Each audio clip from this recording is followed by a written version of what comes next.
ഇപ്പോഴത്തെ നമ്മുടെ CPM-ൻ്റെ സംസ്ഥാന സെക്രട്ടറിയും താത്വികാചാര്യനുമായിട്ടുള്ള ഗോവിന്ദൻ മാഷ് നിങ്ങൾക്കറിയാം. അദ്ദേഹം വെറും ഒരാളല്ല. അദ്ദേഹം നമ്മുടെ സന്ദേശ സിനിമ, ഏതാണ്ട് 30 കൊല്ലം ഇറങ്ങിയ സന്ദേശ സിനിമയിലെ കുമാരപിള്ള സാറിൻ്റെ ഒരു പുനരവതാരമാണ്. അപ്പോൾ അദ്ദേഹത്തിൻ്റെ പത്രസമ്മേളനം കണ്ട് ഞാൻ ഇന്നലെ അത്ഭുതപ്പെട്ടു പോയി. കാരണം സാധാരണ CPM ഒന്നും ഇല്ലാത്ത രീതിയിൽ CPM അടിമുടി മാറിയിരിക്കുന്നു. കാരണം അദ്ദേഹത്തോട് ഇന്നലെ പത്രസമ്മേളനത്തിന് ശേഷം ദ ഹിന്ദുവിൻ്റെ പ്രസിദ്ധീകരിച്ചൊരു അഭിമുഖം വലിയ വിവാദമായത് നിങ്ങൾക്കറിയാം. അതിൽ മലപ്പുറത്തെക്കുറിച്ച് വളരെ മോശമായിട്ടുള്ള ചില പരാമർശങ്ങൾ വന്നു എന്നുള്ള ആരോപണമുണ്ടായിരുന്നു, അത് നിങ്ങൾക്കറിയാം. അപ്പോൾ അതുമായി ബന്ധപ്പെട്ട് ആരാണ് ഇതിലെ പ്രതി എന്ന് കണ്ടുപിടിക്കേണ്ടതല്ലേ എന്ന് ചോദിക്കുമ്പോൾ അദ്ദേഹം അതിനെയൊക്കെ തട്ടി അകറ്റുകയാണ് ചെയ്തിട്ടുള്ളത്. അദ്ദേഹം പറഞ്ഞ 2 വാചകങ്ങളൊന്ന്, അത് ചരിത്രം കണ്ടുപിടിച്ചോളും എന്നുള്ളതാണ്. എന്ന് പറഞ്ഞാൽ ദൈവം അവർക്ക് തക്കതായ ശിക്ഷ കൊടുത്തോളൂ എന്നൊക്കെ നമ്മൾ പറയുന്നത് പോലെ ചരിത്രം കണ്ടുപിടിച്ചോളൂ എന്നാണ്. കൂടാതെ പറഞ്ഞത് വേണമെങ്കിൽ, പത്രക്കാർക്ക് വേണമെങ്കിൽ അന്വേഷിച്ച് കണ്ടുപിടിക്കുമെന്നാണ്. എന്ന് പറഞ്ഞാൽ നിങ്ങൾ വളരെ ലളിതമായ യുക്തിയിലൊന്ന് മനസ്സിലാക്കണം. നമ്മളെ മുഖ്യമന്ത്രി പിണറായി വിജയനെ അപകീർത്തിപ്പെടുത്താൻ വേണ്ടി, അല്ലെങ്കിൽ നാട്ടിൽ കലാപം പോലും ഉണ്ടാക്കാൻ വേണ്ടി, വിഭാഗീയത സൃഷ്ടിക്കാൻ വേണ്ടിയിട്ട് ഒരാൾ വളരെ കൃത്യമായി മുഖ്യമന്ത്രി പറയാത്ത വാക്കുകൾ തിരികെ കയറ്റി എന്ന് പറയുന്ന കാര്യത്തിൽ മുഖ്യമന്ത്രിയും അതുപോലെ ഗവൺമെൻറ്റും ഒന്നും ഒരു പോലീസ് അന്വേഷണമോ അല്ലെങ്കിൽ അത്തരത്തിലുള്ള ഒരു അന്വേഷണത്തിനും തയ്യാറല്ല. അവരൊക്കെ വളരെ വിശാല ഹൃദയരായിട്ടുള്ള ആളുകൾ ഇവരോട് ക്ഷമിച്ചിരിക്കുന്നു എന്നാണ്. അതിൽ തന്നെ ഇന്നലെ ഗോവിന്ദൻ മാഷ് പറയുന്നൊരു കാര്യം, പാർട്ടിയും അത്തരത്തിലുള്ള അന്വേഷണം നടത്തുന്നില്ല, അത് ചരിത്രം കണ്ടുപിടിച്ചോളും എന്നുള്ളതാണ്. കൂടാതെ അദ്ദേഹം പറയുന്നൊരു കാര്യം, ഹിന്ദു ഇത് പിൻവലിച്ചു, അതോടുകൂടി ആ പ്രശ്നം അവിടെ തീർന്നു എന്നുള്ളതാണ്. ഇത് പറയുമ്പോൾ പാർട്ടിക്ക് എന്തൊക്കെ ഒളിക്കാനുണ്ട് എന്നുള്ളൊരു ചിന്തയാണ് സാധാരണക്കാരായ ആളുകളുടെ മനസ്സിലേക്ക് എത്തുന്നത്. സാധാരണ CPM-ൻ്റെ കാര്യത്തിൽ മുഖ്യമന്ത്രിയെ അവഹേളിച്ചുകൊണ്ട് അവമതിച്ചുകൊണ്ട് ഏതെങ്കിലും ഒരാൾ പോസ്റ്റിട്ടാൽ പോലും കലാപാഹ്വാനത്തിന് കേസെടുക്കുന്ന ഒരു മുഖ്യമന്ത്രിയും പാർട്ടിയുമാണ് CPM എന്നുള്ളത് നമുക്കറിയാം. നിരവധി ഓൺലൈൻ പോർട്ടലുകളെയും ചാനലുകളെയൊക്കെ വേട്ടയാടിയിട്ടുള്ള കഥകൾ ഞാൻ ഒന്നൊന്നായി പറയേണ്ട കാര്യമില്ല, നമുക്കറിയാം. ഏറ്റവും ഒടുവിൽ മനാഫിനെതിരെ പോലും നാട്ടിൽ മറ്റേ സ്പർദ്ധ ഉണ്ടാക്കുന്നതിനും കലാപാഹ്വാനത്തിനുമുള്ള കേസ് ചുമത്തിയത് നമുക്കറിയാം. ഇത്തരത്തിൽ നിരവധി ആളുകളോട് കേസ് ചുമത്തിയിട്ടുള്ള പാർട്ടി ചില പ്രത്യേക കാര്യങ്ങളിൽ മാത്രം ഇത്തരത്തിലുള്ള നിലപാടുകൾ എടുക്കുന്നുണ്ട്. ഇതൊന്ന് ഈ പറയുന്ന ഹിന്ദുവിൻ്റെ അഭിമുഖവുമായി ബന്ധപ്പെട്ട് ഒരു PR ഏജൻസി ഉണ്ട് എന്ന് പറയുന്നൊരു കാര്യത്തിലാണെങ്കിൽ അതിൽ നിന്ന് ഒളിച്ചോടാനാണ് ഗോവിന്ദൻ മാഷ് ശ്രമിച്ചിട്ടുള്ളത്. PR ഏജൻസി ഉണ്ട് എന്ന് ഹിന്ദു സമ്മതിച്ചിട്ടുണ്ടല്ലോ എന്ന് പറയുമ്പോൾ പോലും അദ്ദേഹം പറയുന്നത് ഹിന്ദു സമ്മതിച്ചാലും ഞങ്ങളത് അംഗീകരിക്കുന്നില്ല, ഞങ്ങൾക്കൊരു PR ഏജൻസിയും ഇല്ല എന്നുള്ളതാണ്. ഇതിൽ അടുത്തൊരു കാര്യം നമുക്ക് നോക്കാം. ഈ TD സുബ്രഹ്മണ്യം എന്ന് പറയുന്ന ഒരാളെ വിളിച്ച് നിങ്ങൾ ഇത്തരത്തിൽ എഴുതി കൊടുത്തിരുന്നു എന്ന് ചോദിച്ചോ എന്ന് പറയുമ്പോൾ പോലും മുഖ്യമന്ത്രിയും അതുപോലെ തന്നെ ഗോവിന്ദൻ മാഷൊക്കെ കൃത്യമായിട്ട് പറയുന്ന ഒരു കാര്യം, ഞങ്ങൾ അതായത് വളരെ ഒരു പാർട്ടി ബന്ധു എന്ന് വിളിക്കാവുന്ന TD സുബ്രഹ്മണ്യത്തെ വിളിച്ച് ചോദിക്കാൻ പോലും ഞങ്ങളാരും തയ്യാറായിട്ടില്ലെന്ന് മാത്രമല്ല, പത്രക്കാരെ കളിയാക്കുന്ന രീതിയിൽ ഇദ്ദേഹം പറയുന്നത് നിങ്ങൾക്ക് വേണോ ഞങ്ങൾ വിളിച്ചു ചോദിക്കാമെന്നാണ്. പത്രക്കാർക്കും ജനങ്ങൾക്കും എന്താണ് കുഴപ്പം? നിങ്ങൾ പിണറായി വിജയൻ എന്ന് പറയുന്ന പാർട്ടിയുടെ ഏക മുഖ്യമന്ത്രി, ഇന്ത്യയിലെ ഏക മുഖ്യമന്ത്രിയായിട്ടുള്ള അദ്ദേഹത്തെ ഇത്തരത്തിൽ ഒരു അഭിമുഖം കൊടുക്കുമ്പോൾ ചരിത്രത്തിൽ ഒരിക്കലും ഇല്ലാത്ത വിധം അഭിമുഖത്തിലേക്ക് ചില വാക്കുകൾ തിരികെ കയറ്റുന്നതിന് പുറത്തു നിന്നുള്ള ഒരാൾ ഗൂഢോദ്ദേശത്തോടു കൂടി ഇടപെട്ടു എന്ന് പറയുന്നതിനെക്കുറിച്ച് അന്വേഷിച്ചില്ലെങ്കിൽ പിന്നെ എന്തിനെക്കുറിച്ചാണ് പാർട്ടിയും CPM ഒക്കെ ഇവിടെ അന്വേഷിക്കാൻ പോകുന്നത്? ഇതിന് ചരിത്രം കണ്ടുപിടിച്ചോളും, ദൈവം അവർക്ക് ശിക്ഷ കൊടുത്തോളും എന്നൊക്കെ പറയുന്നതൊക്കെ നമ്മൾ ആദ്യമായിട്ട് കേൾക്കുന്നൊരു വാദമാണ്.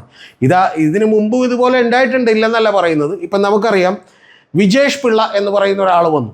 വിജേഷ് പിള്ള നിങ്ങൾക്കൊക്കെ ഓർമ്മയുണ്ടാവോ പേരെന്നാണ് ഞാൻ വിചാരിക്കുന്നത്. എന്ന് പറഞ്ഞാൽ സ്വപ്ന സുരേഷ് അടുത്ത് ചെന്ന് ബാംഗ്ലൂരിൽ ചെന്ന് ആദ്യം ഒരു വെബ് സീരീസ് എടുക്കുന്നതിനാണെന്നുള്ള വ്യാജേന എന്ന് സംസാരിക്കുകയും ഏറ്റവും ഒടുവിൽ ഗോവിന്ദൻ മാഷ് പറഞ്ഞു വിട്ടതാണ് എന്ന് പറഞ്ഞുകൊണ്ട് 30 കോടി രൂപ തന്നിട്ടുണ്ടെങ്കിൽ നിങ്ങൾ ഈ രാജ്യം വിട്ട് പോയിക്കൊള്ളണം എന്നൊക്കെ പറഞ്ഞുള്ള വാഗ്ദാനങ്ങൾ കൊടുക്കുകയും ഒരു സെറ്റിൽമെൻറ്റിന് വേണ്ടി ശ്രമിക്കുകയും ചെയ്തു. CPM-ൻ്റെ നിലപാട് നിങ്ങളൊന്ന് ഓർത്തു നോക്കണം. സാധാരണ നമ്മളിപ്പോൾ ആരെങ്കിലും, നിങ്ങളോ ഞാനോ ഒക്കെ ഇത് കേട്ടിരിക്കുന്ന ആരെങ്കിലും നമ്മൾ പിണറായി വിജയൻ്റെ പേര് പറഞ്ഞോ അല്ലെങ്കിൽ ഏതെങ്കിലും പാർട്ടി നേതാക്കളുടെ പേര് പറഞ്ഞോ മറ്റൊരാളെ സമീപിച്ചാൽ ഉറപ്പായിട്ട് പാർട്ടി നമ്മൾക്ക് കേരളത്തിൽ കിടന്നുറങ്ങാൻ പോലും സമ്മതിക്കില്ല. അത്തരത്തിൽ നമ്മളോട് തീർച്ചയായിട്ടും അവരുടെ പേര് ദുരുപയോഗപ്പെടുത്തിയാൽ അത്രമാത്രം ഭീകരമായി പ്രതികരിക്കുന്നൊരു പാർട്ടി വളരെ വിശാല ഹൃദയത്തോടു കൂടി അന്ന് വിജേഷ് പിള്ളയെക്കുറിച്ച് അന്വേഷിക്കാനോ അദ്ദേഹത്തോട് യാതൊരു വിധത്തിലുള്ള ശത്രുതാ മനോഭാവമോ ഒന്നും കാണിച്ചിട്ടില്ലെന്ന് മാത്രമല്ല, ഒരു പോലീസ് അന്വേഷണം പോലും അക്കാര്യത്തിൽ നടക്കുന്നില്ല എന്നുള്ളതാണ് ഞാൻ അറിഞ്ഞത്. അല്ലെങ്കിൽ നടന്നിട്ടുണ്ടെങ്കിൽ തന്നെ അതിൻ്റെ റിസൾട്ട് എന്തായി എന്നുള്ളത് നമുക്കാർക്കും അറിയില്ല. അപ്പോൾ വിജേഷ് പിള്ളയെ വളരെ സിമ്പിളായിട്ട് അങ്ങോട്ട് ഇവർ വെറുതെ വിട്ടു. ഇനി അതിനുശേഷം ആരാണ്? നിങ്ങളൊന്ന് ആലോചിച്ച് നോക്കണം. മുഖ്യമന്ത്രി പിണറായി വിജയൻ്റെയും കോടിയേരി ബാലകൃഷ്ണൻ്റെയും ഒക്കെ സ്വത്തുക്കൾ കൈകാര്യം ചെയ്യുന്നത് ഞാനാണ് എന്ന് പറഞ്ഞുകൊണ്ട് തന്നെ ഷാജ് കിരൺ എന്ന് പറയുന്ന ഒരു മാധ്യമ പ്രവർത്തകൻ മാധ്യമപ്രവർത്തകൻ എന്ന് പറയുന്ന ഒരാൾ, അദ്ദേഹം ചെന്ന് നമ്മുടെ സ്വപ്ന സുരേഷെ കണ്ടു. ആ സ്വപ്ന സുരേഷെ കണ്ടിട്ട് ഈ പറയുന്ന പിണറായിയോട് എനിക്ക് വലിയ ബന്ധമുണ്ടെന്നും അവർ അനധികൃതമായിട്ടുണ്ടാക്കിയ സ്വത്തുക്കളൊക്കെ ഞാനാണ് കൈകാര്യം ചെയ്യുന്നതെന്നൊക്കെ പറഞ്ഞിട്ടുള്ള ഒരാൾ, അയാളെക്കുറിച്ചും യാതൊരു അന്വേഷണം നടത്താനോ അല്ലെങ്കിൽ അതിന് നേരെ ഒരു നടപടി എടുക്കാനോ നമ്മുടെ ഗവൺമെൻറ് തയ്യാറായില്ല.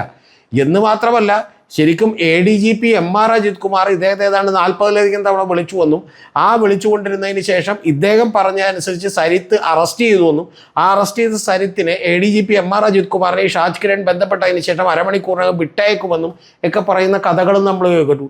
അതിലുമൊക്കെ നമ്മുടെ വിശാല ഹൃദയനായ ഗോവിന്ദൻ മാഷ് ഇവരോടെല്ലാം ക്ഷമിച്ചു. നിങ്ങളൊന്ന് ആലോചിച്ച് നോക്കണം. ഗോവിന്ദൻ മാഷ് ആകെ ചെയ്തത് ഇവർക്കൊരു നോട്ടീസ് അയക്കുകയാണ് ചെയ്തിട്ടുള്ളത്. ഇനി ഇതിൻ്റെ അടുത്ത ഘട്ടത്തിലേക്ക് ഞാൻ വരാം. ഈ PR ഏജൻസിയുടെ ഒരു അന്വേഷണത്തിലേക്ക് ഞാൻ നടത്തിയിട്ടുണ്ട്, അതിലേക്ക് ഞാൻ വരാം.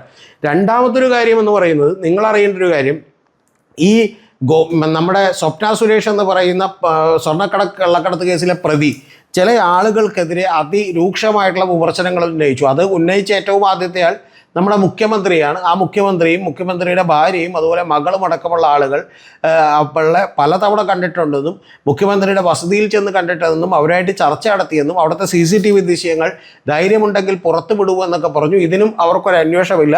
പാവം അവരെ എല്ലാവരെയും സ്വപ്ന സുരേഷയും വെറുതെ വിട്ടു. പിന്നെ ചില ആളുകൾ കടകംപള്ളി സുരേന്ദ്രനും ശ്രീരാമകൃഷ്ണനും തോമസ് ഐസക്കും ഒക്കെ ചില മൂന്നാറേക്ക് ക്ഷണിക്കുകയും അതുപോലെ തന്നെ റെമി മാർട്ടിൻ ശ്രീരാമകൃഷ്ണനൊക്കെ പല വേഷം കെട്ടുകൾ കാണിക്കുകയൊക്കെ ചെയ്തു. അവരൊക്കെ പിന്നെ മണ്ണിൽ മുഖം പൂഴ്ത്തി കിടക്കുകയാണ് ചെയ്തിട്ടുള്ളത്. ഏറ്റവും ഭംഗിയായി അതിനോട് പ്രതികരിച്ച് കടകംപള്ളി സുരേന്ദ്രനാണ്. അദ്ദേഹം വളരെ പച്ചയായി തന്നെ പറഞ്ഞു, കാരണം ഒരുപാട് അനുഭവിച്ച സ്ത്രീയല്ലേ, അവരോടുള്ള സഹാനുഭൂതിയും അനുകമ്പയും എമ്പതിയും ഒക്കെ കാണിച്ചുകൊണ്ട് ഞാൻ അവരോട് ഒരു വിധത്തിലും അവരെ ഉപദ്രവിക്കാനില്ല എന്ന് പറഞ്ഞു. അദ്ദേഹത്തിന് അറിയാം ഉപദ്രവിച്ചാൽ ബാക്കിയുള്ള കാര്യങ്ങൾ കൂടി പുറത്തു വരുമെന്ന്. ഇവരോടെല്ലാം തന്നെ സ്വപ്ന സുരേഷ് ചലഞ്ച് ചെയ്തിരുന്നു. അതുകൊണ്ട് സ്വപ്ന സുരേഷിനെയും വെറുതെ വിട്ടു. ഇപ്പോൾ ഏറ്റവും ഒടുവിൽ പാർട്ടി പറയുന്നത് എന്താണെന്ന് വെച്ചാൽ PV അൻവറിനെ കുറിച്ചുള്ള കാര്യങ്ങളും ഒന്നും ചർച്ച ചെയ്യുന്നില്ല. അതായത് PV അൻവർ നേരത്തെ പറഞ്ഞ സ്വർണ്ണക്കള്ളക്കടത്ത് കേസിൽ 180-ലധികം വരുന്ന കേസുകളിൽ ഒരു ജുഡീഷ്യൽ അന്വേഷണം നടത്താനുണ്ടോ എന്ന് പറയുന്ന വെല്ലുവിളിയും ഏറ്റെടുക്കുന്നില്ല. പകരം ആകെ പറഞ്ഞുകൊണ്ടിരിക്കുന്ന, അപ്പോൾ PV അൻവർ പറഞ്ഞതിനൊന്നും മറുപടിയില്ല. ആകെ പറയുന്നൊരു കാര്യം എന്ന് പറയുന്നത് നേരെ ഇദ്ദേഹത്തിന് SDP-യും അതുപോലെ തന്നെ ജമാഅത്ത് ഇസ്ലാമിയും പോലെയുള്ള ആളുകളുമായി ബന്ധമുണ്ടെന്നും അവരാണ് സഹായിക്കുന്നതെന്നുമാണ്. എൻ്റെ പൊന്നു ഗോവിന്ദൻ മാഷെ, CPM എത്രത്തോളം അധപ്പതിച്ചിരിക്കുന്നു എന്നുള്ളതിന് ഉദാഹരണങ്ങളാണ് നിങ്ങളിപ്പോൾ നടത്തുന്ന പത്രസമ്മേളനങ്ങൾ. ഇനി മുതൽ ഈ നിങ്ങളുടെ പാർട്ടിയുടെ പേര് മാറ്റിയിട്ട് ശരിക്കും ഹി പാർട്ടി എന്ന് പേരിടുന്നതായിരിക്കും നല്ലത്. കാരണം പിണറായി വിജയനും ഇതുപോലെ ചിരിച്ചു കാണിച്ചു. ഇപ്പോൾ കഴിഞ്ഞ ദിവസം താങ്കൾ ഇതുപോലെ ചിരിച്ചു കാണിച്ചു. താങ്കളുടെ എല്ലാ പത്രസമ്മേളനങ്ങളും പിണറായി വിജയൻ പറഞ്ഞിട്ടുള്ള കാര്യങ്ങളുടെ ഒരു ഫോട്ടോസ്റ്റാറ്റ് കോപ്പി എടുത്ത് ഇങ്ങോട്ട് നൽകുകയാണ് ചെയ്യുന്നത്.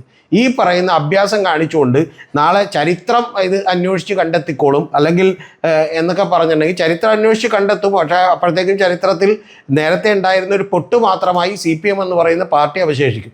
ഇനി നമുക്ക് ഈ പറയുന്ന TD സുബ്രഹ്മണ്യൻ എന്ന് പറയുന്ന ഇപ്പോൾ ഈ PR ഏജൻസി വഴി ഈ അഭിമുഖം തരപ്പെടുത്തി കൊടുത്തു എന്ന് സിന്ധു പറഞ്ഞിട്ടുള്ള TD സുബ്രഹ്മണ്യനിലേക്ക് വരാം.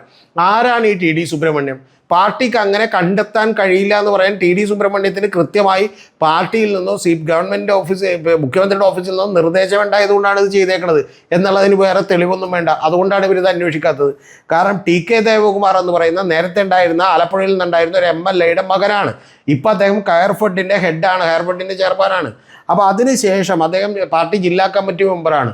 ഈ TD സുബ്രഹ്മണ്യം ഇന്ത്യയിലെ പ്രശസ്തമായിട്ടുള്ള സെക്കന്ദരാബാദിലുള്ള English and foreign language university എന്ന് പറയുന്ന ഭാഷകൾ പഠിക്കുന്നതിൽ ഇന്ത്യയിലെ ഏറ്റവും വലിയ യൂണിവേഴ്സിറ്റിയിൽ പഠിച്ചുകൊണ്ടിരുന്ന ഒരാളാണ്. അവിടെ നിന്ന് പഠിച്ചപ്പോൾ SFIയുടെ യൂണിറ്റ് സെക്രട്ടറി ആയിരുന്ന ഒരാളാണ്. ആ യൂണിറ്റ് സെക്രട്ടറി ആയതിനു ശേഷം അദ്ദേഹം നിരവധി സ്ഥാപനങ്ങളിൽ വർക്ക് ചെയ്തിട്ടുണ്ട്. അതുകൊണ്ട് അദ്ദേഹത്തിന് ഇതിനെക്കുറിച്ച് ബോധമില്ലാത്ത ഒരാളല്ല.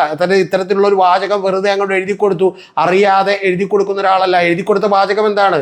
ദേശവിരുദ്ധ സംസ്ഥാന വിരുദ്ധ പ്രവർത്തനങ്ങൾക്ക് വേണ്ടി ഈ കള്ളക്കടത്ത്, ഹവാല പണവും സ്വർണ്ണപ്പണവും ഉപയോഗിക്കുന്നു എന്നുള്ളതാണ്. അതിൽ കരിപ്പൂർ എയർപോർട്ട് എന്നുള്ളത് മാറ്റിക്കൊണ്ട് മലപ്പുറത്തെ മാത്രം അദ്ദേഹം വെക്കുകയാണ് ചെയ്തിട്ടുള്ളത്. ഇത് അറിയാൻ പാടില്ലാത്ത ഒരാൾ ചെയ്തതല്ല. TD സുബ്രഹ്മണ്യം ഇതെല്ലാം അറിയാവുന്ന ഒരാളാണ്. എൻ്റെ കയ്യിൽ മറ്റു ചില വിശദാംശങ്ങൾ കൂടിയുണ്ട്. അദ്ദേഹം IPAC എന്ന് പറയുന്ന ഇന്ത്യൻ പൊളിറ്റിക്കൽ ആക്ഷൻ കമ്മിറ്റി എന്ന് പറയുന്ന പ്രശാന്ത് കിഷോറിൻ്റെ ഇന്ത്യയിലെ ഏറ്റവും വലിയ പൊളിറ്റിക്കൽ സ്ട്രാറ്റജി നടത്തുന്ന കമ്പനിയുടെ ഭാഗമായി അതിൻ്റെ സ്ട്രാറ്റജി റിസർച്ച് ഹെഡായി വർക്ക് ചെയ്തുകൊണ്ടിരുന്ന ഒരാളാണ്. ആ വർക്ക് ചെയ്തുകൊണ്ടിരുന്ന ഒരാൾ 2019 അരവിന്ദ് കെജ്രിവാളിന് വേണ്ടിയിട്ട് ഇതുപോലെ ഡൽഹിയിൽ ആം ആദ്മി പാർട്ടിക്ക് വേണ്ടി വർക്ക് ചെയ്തിട്ടുണ്ട്. ജഗൻമോഹൻ റെഡ്ഡിക്ക് വേണ്ടി അദ്ദേഹം വർക്ക് ചെയ്തിട്ടുണ്ട്, അതുപോലെ ആന്ധ്രാപ്രദേശിൽ. ഇതുകൂടാതെ പ്രശാന്ത് കിഷോറിൻ്റെ ഏറ്റവും പുതിയ പൊളിറ്റിക്കൽ പാർട്ടി ബീഹാറിൽ ഇപ്പോൾ അദ്ദേഹം തുടങ്ങുമ്പോൾ ആ പൊളിറ്റിക്കൽ പാർട്ടിയുടെ ഏറ്റവും ആദ്യത്തെ പ്രിലിമിനറി വർക്കുകൾക്കൊക്കെ വേണ്ടി, പ്രിപ്പറേറ്ററി വർക്കുകൾക്കൊക്കെ വേണ്ടി ഈ ടി.ഡി. സുബ്രഹ്മണ്യം കൂടെ നിന്ന ഒരാളാണ്. അപ്പോൾ അതുകൊണ്ട് ഈ ടി.ഡി. സുബ്രഹ്മണ്യത്തെയും നേരത്തെ പറഞ്ഞ കെയ്സൺ എന്ന് പറയുന്ന ഏജൻസിയുടെ CEO ആയിട്ടുള്ള വിനീത് ഹണ്ട എന്ന് പറയുന്ന ഒരാളെയും ഒക്കെ മുഖ്യമന്ത്രിയുടെ ഗവൺമെൻറ്റോ അല്ലെങ്കിൽ മുഖ്യമന്ത്രിയോ ചുമതലപ്പെടുത്താതെ അവരാരും ഒരു കാര്യവും ചെയ്യാൻ പോകുന്നില്ല. അതുകൊണ്ട് ഇവിടെ ഒരു പ്രോ BJP സംഘപരിവാർ അനുകൂല നിലപാടുകൾ എടുക്കുന്നതിൻ്റെ ഭാഗമായി തന്നെ അടുത്ത സ്റ്റേജിലേക്ക് കടക്കുന്നതിന് വേണ്ടിയാണ് പിണറായി വിജയൻ ഇത് ചെയ്തതെന്ന് വിചാരിക്കുന്നു. അതിന് ഗോവിന്ദൻ മാഷക്ക് ഇരുന്ന് ഹി എന്ന് പറഞ്ഞ് മറുപടി പറയുകയും മറ്റേ പിണറായി വിജയൻ ഇരുന്ന് ഹ എന്ന് മറുപടി പറയുകയും ചെയ്തിട്ട് കാര്യമില്ല. സത്യത്തിൽ ഇനി CPMൻ്റെ പേര് ഹി ഹോ എന്നിട്ടുണ്ടെങ്കിൽ കുറച്ചുകൂടി നല്ലതായിരിക്കും എന്ന് ഞാൻ വിചാരിക്കുന്നു. യഥാർത്ഥത്തിൽ ഇത് CPMലെ ലക്ഷക്കണക്കിന് ആളുകളെ നോക്കി പല്ലിളിച്ച് കാണിക്കുന്ന, കളിയാക്കിച്ചിരിക്കുന്ന പരിഹാസ ചിരിയാണ് എന്ന് പാവപ്പെട്ട സാധാരണക്കാരായിട്ടുള്ള പാർട്ടി പ്രവർത്തകരെങ്കിലും ഇനിയെങ്കിലും മനസ്സിലാക്കണം.